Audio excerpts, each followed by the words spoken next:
Welcome to Fullcourt TV. My name is Aske Strandbygaard, and I'm sitting here with the one and only Mr. LaVar Ball. Yes, sir. How you doing? I'm doing good. How about yourself? Good. First of all, LaVar, how's your trip been so far? My trip's been excellent, man. Like I said, it's the people that make the place. So when the people are cordial and nice and just polite, it's always a good place to go wherever you go. So Denmark is a very good place to be. How did it end up being Svendborg, and how did it end up being Denmark as your first trip here on the global tour? Well, as our first trip, my guy Carlos is talking to some teams, and we want to play guys who want to play us, who ain't scared to play us. That's what we want to do. We want to come down here and put on a show because at the end of the day, it's all entertainment.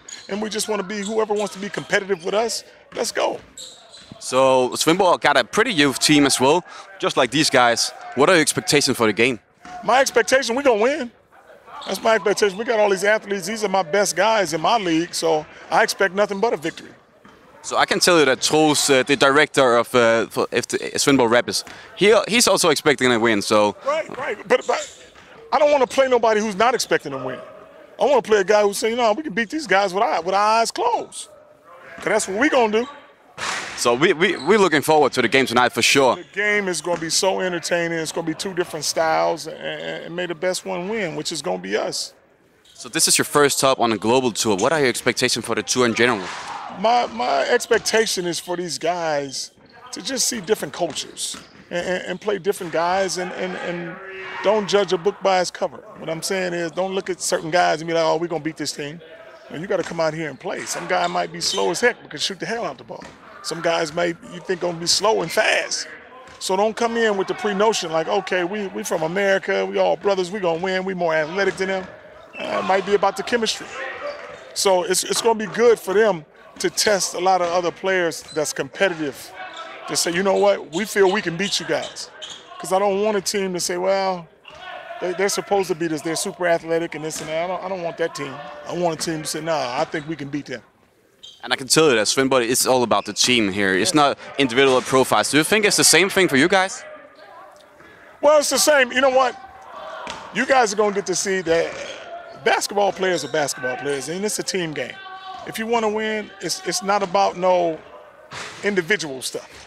You got to move as a team, as a unit, and that's what people are going to see. And we got some guys that's flashy as heck now, but that's just their style of play, but they know how to blend it in with each other, and that's what I like. So as we can see here in the background, we got some pretty athletic guys here, so it's definitely going to be entertaining for sure. Yes. But you guys, you have two sons on this team here. What does it mean for you traveling around the world actually with your sons? Well, it's always fun. Whenever you can stick family together, it's a great thing. So I've been watching my boys play for the longest, and this is nothing new to them, man. So it's all good. Like I said, I enjoy watching my sons play wherever they play. So it's a good thing, not only as a commissioner and a coach or whatever, and a father. It's just I get to see my boys play. So you've seen your sons play a lot, but why is it better for both your sons, but also for the rest of the guys here, to play in the JBA instead of playing college basketball, for instance? Well, here's the thing. In college, they want these guys. That was the only alternative to go. Like, here you go. You go to high school, try to get a scholarship to go to college, and then college to the pros. Everybody here wants to get to the pros. But without the studying of the chemistry test and the Spanish test, stuff you don't need, I've created a lane where, say, if you love basketball and you're really good at it, come to my league. It's just like you guys don't know any of these guys. But I bring them out here so you can touch them and feel them and holler at them and talk to them and get to know them as a person, as opposed to an NCAA coach saying, I got a kid down there, I'm going to send him up to you guys. Maybe he's not as good as the guy thinks he is. Where you can come see for yourself. Other scouts that's in Europe can be like, wow, who's this kid right here? Who's this kid right here? Because we're not promoting the college. I'm over here promoting the player. I'm doing something that's never been done before, which is the teams that I'm playing, if you feel you got a contract and you feel that one of my guys can help your team, take him right there. If everything is good for both sides, for both parties, that's not going on. I'm not going to be like, well, this is my guy. You ain't having him unless you give me the biggest bank account ever. If you can offer these guys more than what I can offer them, which is to make a career of playing, take them right now. I can go get some more. But that's what they want to do. They want to make a living playing basketball. They don't want to make a living spelling and working in an office. They are very good at this. So this allows them another platform, which is beneficial where, You don't have to get up at 7 o'clock in the morning and go study for a test. How about you go 7 o'clock in the morning and practice running and shooting your jump shot? So you're 100% into your profession, which allows these guys to say, I want to be basketball players. So guess what? You got to get up early in the morning and work out. You don't have to get up early in the morning and go do a research paper. So that gives them a jump on everybody else. And that's why I provided this league right here, which is good. Having USA on the front, it's going to make the other teams be competitive on the fact that we're coming over here. And also you have to have a marquee player, which is everybody knows the Ball brothers. Who don't want to beat the Ball brothers? With the dad who talks the most and say his sons can't be beaten, all this, that's what you want. But I want the best game, and then after we finish playing, let's shake hands and meet some more guys we met, and let's try to keep a relationship. And as you just said, actually I talked with Troels. He also said Denmark gotta beat the US. So it's getting a lot of competition in it. Get a lot of competition. See, what I provide is we're not waiting 4 years before we come out here and say, whoa, and we're not coming out here for a week just to play one Denmark team from a college and promote the college. I'm not promoting the college, I'm promoting these players. And that's the bottom line. I want all these guys, if they can, get a contract, whether it be in the NBA draft or whether they're playing overseas. Let's say you guys playing and offer one of my guys 70, 80 euros. That's better than what they do. And they'd be like, oh, I stayed in Denmark, I like it. Let's go. You want to play basketball? And that's what you're about, basketball? I ain't talking about all the other stuff that goes on outside of basketball. But if this is what you want to do for your career, who's to say this is not a great place for you? So people have talked a lot about you as a person, yes, and you having a big mouth, but you're actually doing a lot. And you also made this league here now. What does it mean for you? It doesn't mean nothing for me because I do what I do. So like I said, a lot of the media and other people, they talk crazy, but I don't have anybody come up to me in person and be like, man, that dude's an a-hole. I don't like LaVar. No, everybody who comes to me, they know how I am being real, but they try to create this other narrative on the media aspect. And it's like, dang, people are like, no, he wasn't like that. I don't know what y'all talking about. But it doesn't bother me on the fact that I know it comes with the territory. As far as 50% of the people gonna like you, and 50% is not. But it's okay, as long as I'm true to myself and true to my family, I'm good, what everybody says. Do you feel like you use the media also as a good platform to get bigger as a person and as a brand? I don't do that. Here's the thing, they come to me. If you don't want, but I'm very controversial with people think, because I say what I say. I don't bite my tongue, I don't work for nobody, I don't have to listen to nobody. I just do whatever I say. If I have an opinion about something, I say it. And a lot of people don't put that out there like that because they're scared. Because you have to answer to somebody a little higher than you. I don't, so I can say whatever the heck I want. It's just like people telling me about my boys going to college and high school, whatever. How about I create my own league and do what I want? And that's what's going on here, and they don't like that. And that's fine, because I'm going to get what I'm going to get done. Like all these kids right here have a story behind them, man. If you can ask any of them, where were they before they ran into me? It wasn't a good place. I'll try to find some and ask some of the questions. Say, man, before LaVar came into your life, where were you? What were you doing? And they'll look back and be like, ah, dang, couldn't realize it. But you have said some things in the media like that you can beat Michael Jordan and stuff like that. You still mean you can beat Michael Jordan one-on-one? Anybody one-on-one. I beat anybody one-on-one. What about your sons? My sons now, one-on-one? One-on-one I can beat them. I'm too strong. How about Lonzo? NBA player? Yes. He can be any kind of player. I'm still 250 and he's still 200 pounds. I will back him in and he's going to foul me every time. That's why they think they can beat me, man. But I got a good 5 minutes in me. Speaking about Lonzo, he's currently dealing with some injuries problems with the knee. Do you think he will be ready for the season opener? Yes. I don't know about the season opener. He should be, but he can play anytime. He can play right now. It's just how the staff is dealing with him as far as like, hey, don't bring it back too fast, don't do that, and it's okay. You know, but Lonzo's ready to play. He's a very cerebral player. It's like he don't need to jump from the free throw line to beat you. He can pass the ball. He can play defense. I mean, he's very good to play hurt, not hurt. It don't matter. His IQ is so high that it's going to be very easy for him.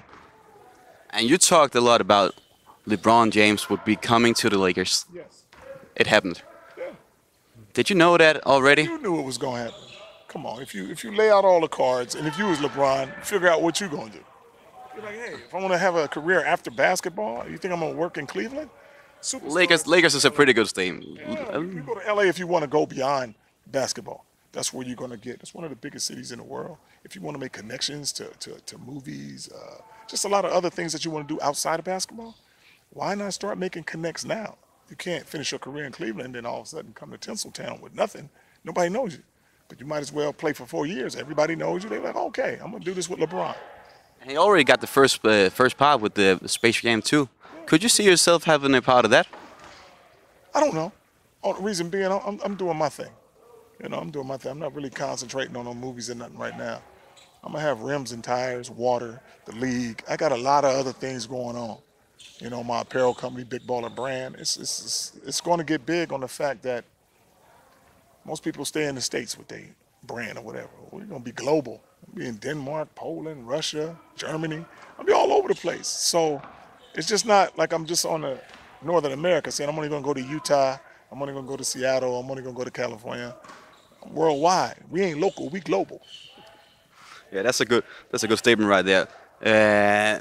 What do you think about you guys here? You have Jello, he's still with the team. He was able to get to the draft this season, but do you still believe he could be an NBA player next season, maybe? Next season, of course. Jello's an NBA player. Everybody knows that. Everybody knows that.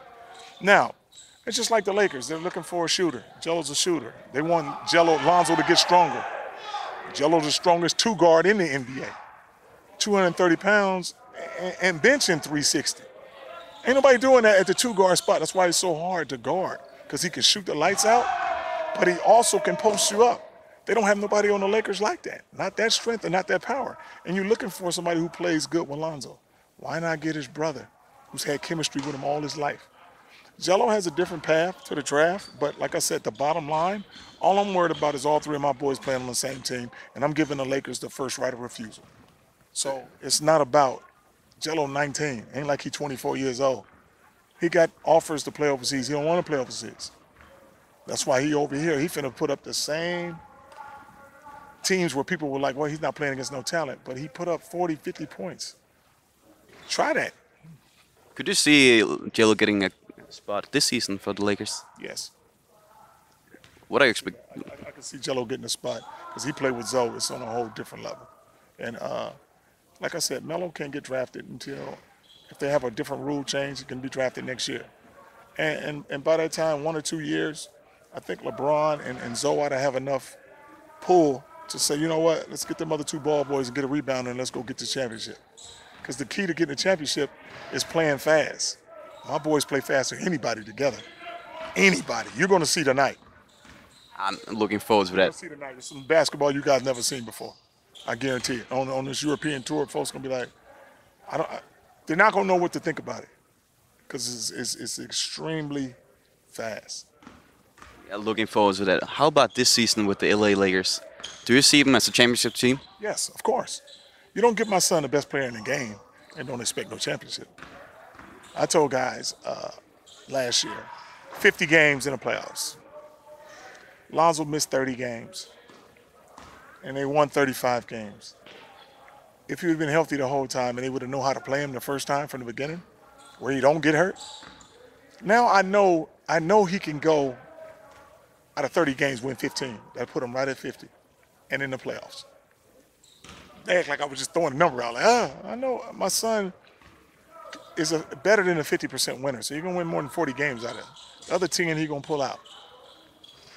That's why I came up with the number 50, because he wins so much. My boys is winners, man. They winners. Ain't nobody on this team ever went 35-0. My boy's been perfect in the season. Ain't nobody on the Lakers ever went perfect. Lonzo went perfect with his brothers. That's the last time they played together, they was perfect. So imagine them playing together as grown men when now Melo's not the 13-year-old that's 5'6". Jello's not the 15, 16-year-old that's not that fast. Now he's 230-pound man shooting and jumping over people.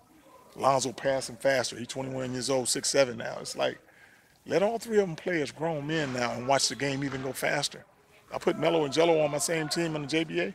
He was averaging almost 170. So the Ball brothers, they're winners. They are winners. They are the only ones on a team who've won in high school 60 games in a row. I ain't saying 30, 40, 60. When you win 60 games in a row, you're a bad mamma jamma, man. You're a bad. My boys know about that winning. Just like Lonzo went to UCLA, they was down, falling down, 17-10. Then he come back and get them the Sweet 16, and you only lose 3 games. They winners. They winners. What they can do is win. Just like we had the league and championship. My boys won the championship. They wasn't. No team was gonna come in here, and even though I'm the father, and win this competition. My boys is too strong for that. Their will to win is too strong. How are they gonna stop the Golden State even after they even added Boogie this season? Play faster than them. That's all. You gotta shoot more. When they attack you, they're the only ones playing like that. They're the only ones playing super fast and shooting the ball from all over the place. So they can be stopped this season by the Lakers? The Lakers won't stop them. They got length, strength. Let them loose and shoot. But if you really want to beat them, you need Jello. Because now you got to have somebody down here who can knock them shots down. And that's what Jello does. He's been doing that all his life. Every time he comes to a team, he's always the high scorer. And people act like it's oh, I don't know how he did that. Even when he was over here in Lithuania, he came the highest score without no practice or nothing. Until at the end, the coach started saying, we're not going to start him. Oh, we're not going to do this. Yeah, because his points is up too high, and he ain't playing but a minute. About Lithuania, the coach said, or maybe the coach even said that you tried to ruin the club. What are you going to say that? If I tried to ruin the club, why did I stay so long? If I tried to ruin the club, why did I give him over 100 and something euro? If I'm ruined, that's how you ruin a club?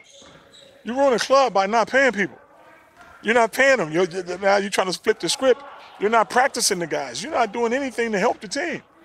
And if I'm not helping the team and he's talking all this madness, why did I stay so long? The last game, it was 2 games. Jello was hurt. You're not going to play him. Melo was 16. You wasn't playing him. So why would I stay an extra week when I can go home and get things situated and get started on what I'm trying to do? I'm just going to sit there and just, we were here. It's just like everybody said, oh, he quit. It was 2 games left. You were already out the picture. You should have played my boys a long time ago. Do you feel like it was the right decision? It was definitely the right decision because I don't sit back, as you know. I do my own thing, man. I don't sit back and let nobody tell me I'm going to do this and I'm going to do that.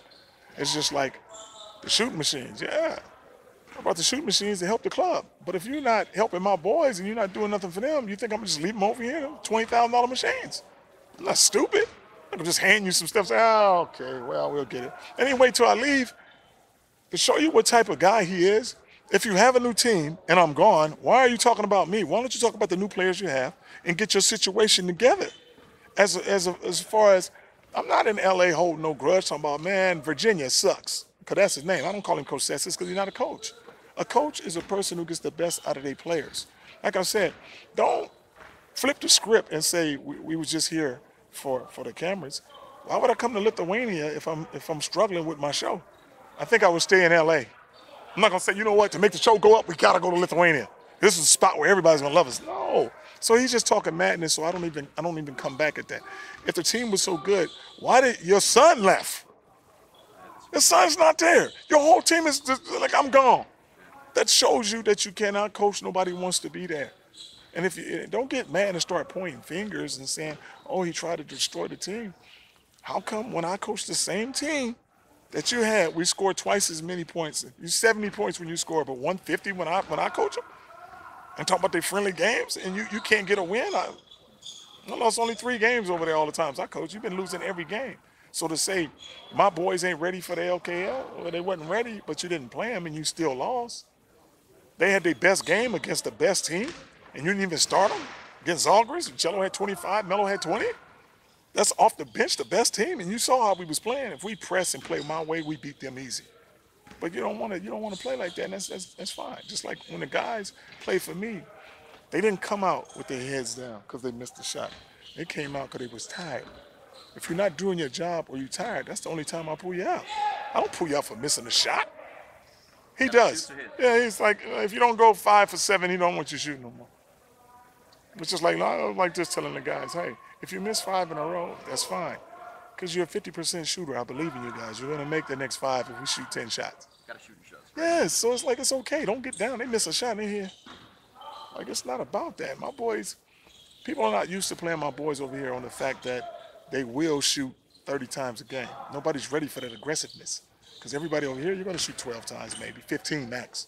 Because your mind won't allow you to take 25 shots. Because you're like, no, it's a team thing. We're not supposed to shoot no more.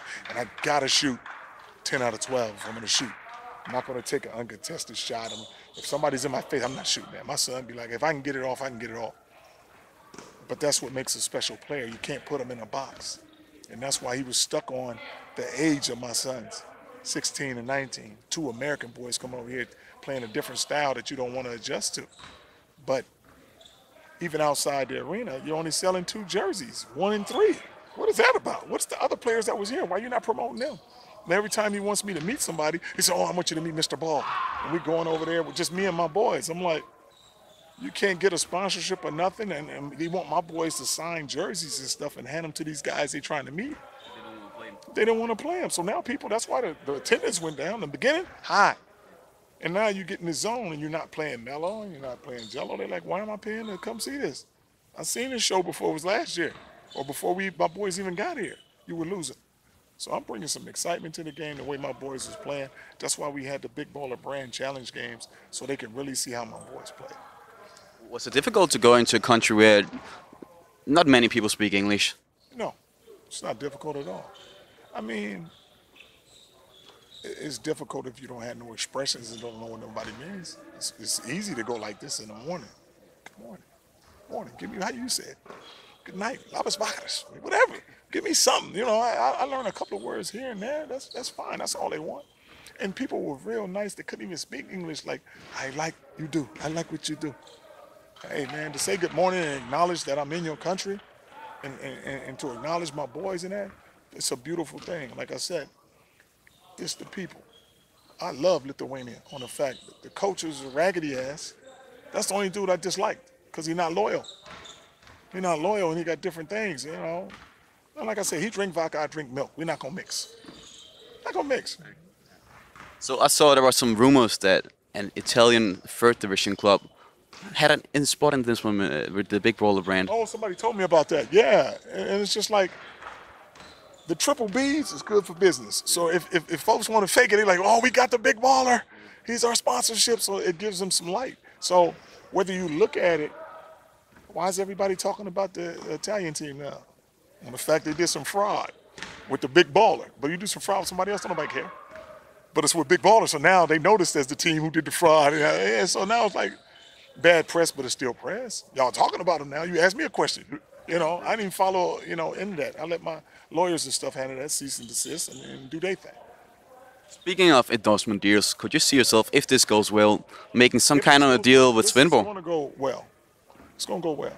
Could you see yourself making some kind of sponsorships or something like that with Svendborg if this could, when this goes well? I don't know. If things work out the right way, possibly.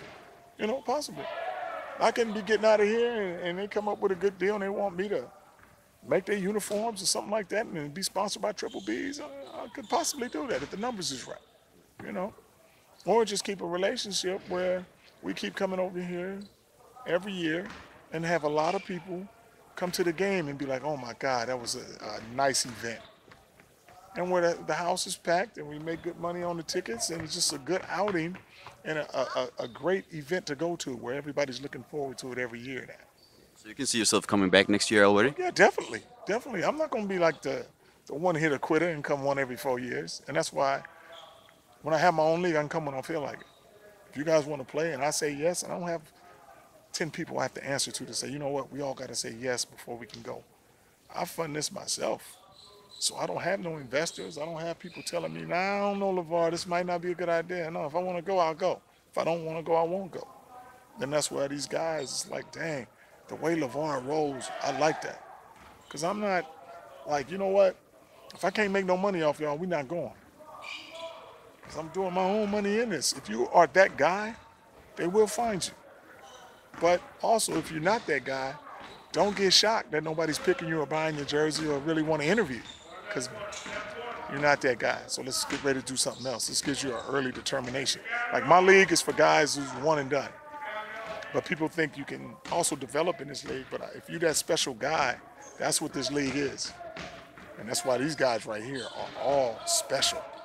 They can shoot, they can jump, they can run, but they just don't have a big name. And they couldn't pass a class to get into college or whatever. But jumping out the gym and shooting jumpers and running and playing a game and just loving to work out, you can't beat that. So why should a school stop you just because you can't do something else. Maybe you blessed to run fast and to jump high, but they got you sitting and say, can you pass the Spanish test? You're not going to Mexico. So I've always been stuck on this part right here. Why should you have to do this in order to do this? They don't tell the doctors and the lawyers and the media guys, if you can't bench press 250 and run a mile under 6 minutes, you can't go and do your class with the cameras and the microphone.